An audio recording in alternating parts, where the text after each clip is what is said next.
Hey everybody, thank you so much for joining me tonight. I'm Nate Zelinsky. Guys, tonight is a very special night. Obviously, it's Halloween, so happy Halloween to everybody out there. It's a crazy night for everybody. So we'll keep tonight's show just a little shorter than normal. Again, everybody's kind of busy and got things going on. But guys, on this show, you've been following us since May. We've been talking about big game hunting and everything there is to do with that. Obviously, our big preaching point is hunting public land. We always talk about a 60-40 mix of scouting to hunting. But we've talked about everything with that. Hunting, processing, taxidermy, everything else is out there that we've been talking about. But tonight's a special one, guys. When it comes to archery hunting in general, there's somebody that I've known for many years and somebody that I look up to, and he's a very special friend of mine named Henry Fulmer. Henry here is again a great friend and an amazing archer, and he's really been around everything to do with archery his entire life. I believe he started getting in the archery world in 1955, just getting out of the Army. But this guy has literally shot for almost every company out there over the last, 50, 60 years.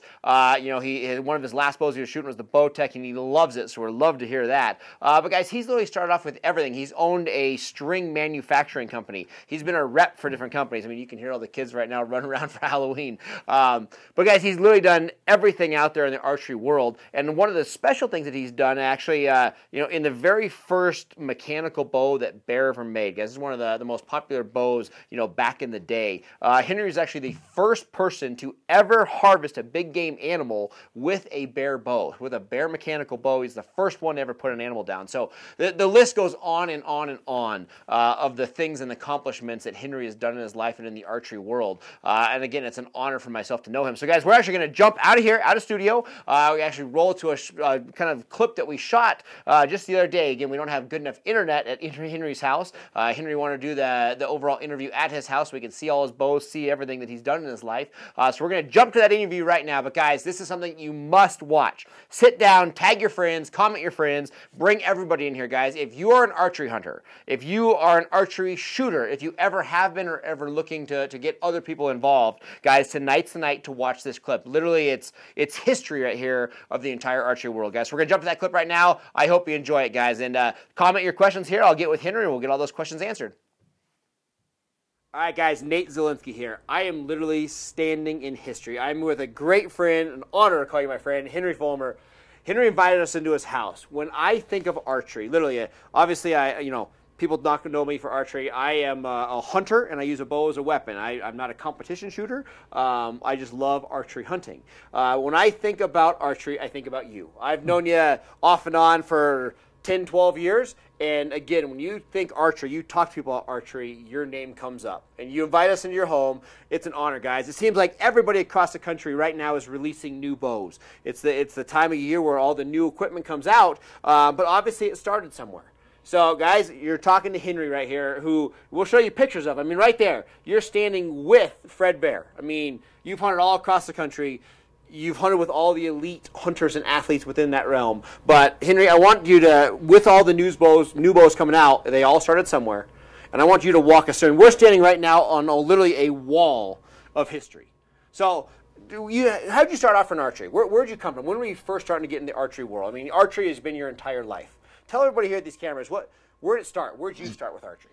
Well, when I got out of the Army, a friend of mine who I hunted a lot, one of my best friends, we grew up together, went to school together. He got out and he had started bow hunting when I got out of the Army. He said, hey, I found a new way to hunt. You got to get a bow. So we went to... And what year's this? 1955. 55, okay, perfect. Just got out of the Army. So we went to Kinsey's Orchard out in Mountjoy, Pennsylvania, and I bought my first outfit. For $50, I bought a bow, a dozen arrows, broadheads, a quiver, arm guard, and a glove. 50 bucks. And that bow up there. Yeah. We'll pay it, guys, here in just a second. We'll check it out. That's awesome. So that's where I started, and I became addicted immediately. And then I took up tournament shooting, competition shooting, and I just loved it. Yep. And went from there. I did a lot of hunting. I went to work for Bear Archery Company in 1969. But you had a shop even before that, correct? Yeah. So, again, we all get addicted, and we love it, and we start hunting. And you started a pro shop. And what year is the pro shop started? 1967. My friend Sherwood Chalk and I opened an archery pro shop. Yep.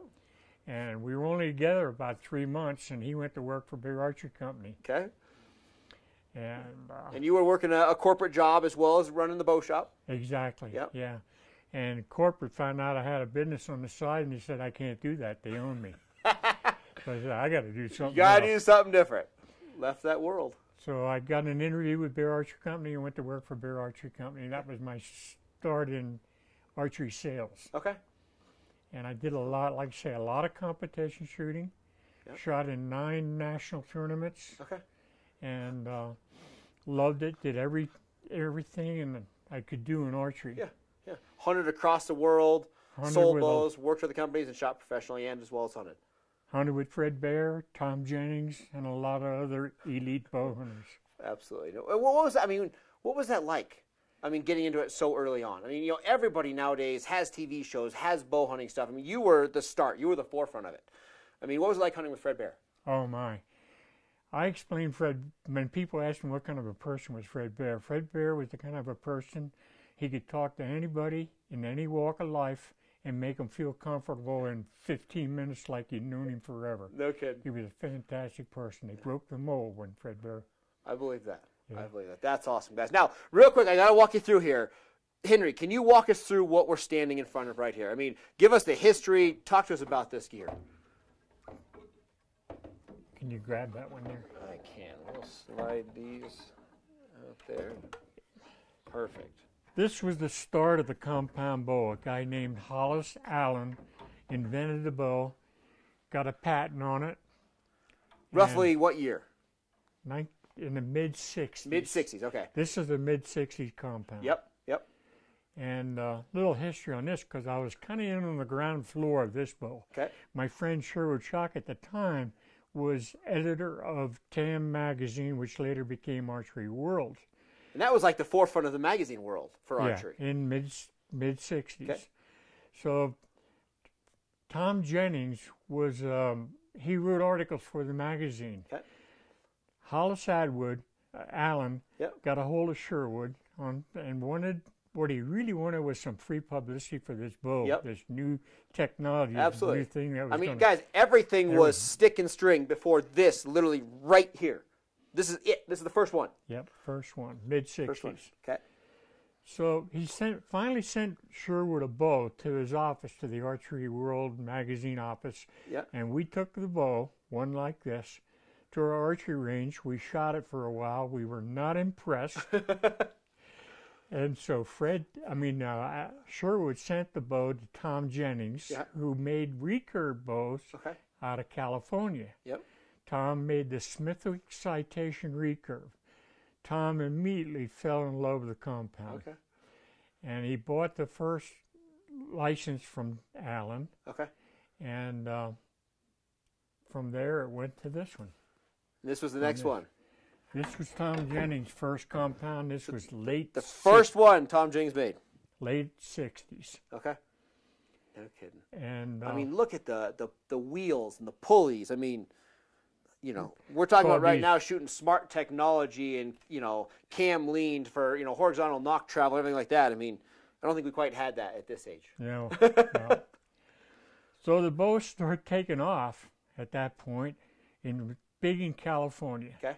It started winning all the tournaments out there. Tom took on a partner. His name was John Williams. Okay. And John was one of the best tournament shooters in the country, and he was winning. And they go to the national tournaments, and these compounds start coming in, and they were winning. Just taking over the tournament world. Everybody at that time said, "It's never going to fly." Oh, it's not gonna stick. Compound is not going to fly. And and it keeps going from there. And so from here, just walk us through in a quick jaunt here. What this is basically the evolution of kind of where we more hit the modern age cam wheel and kind of where we slowed down with the progression, correct? Right. This was Bear's first compound. So this is Bear's first one, the company that you were working with at the time and working throughout this adventure.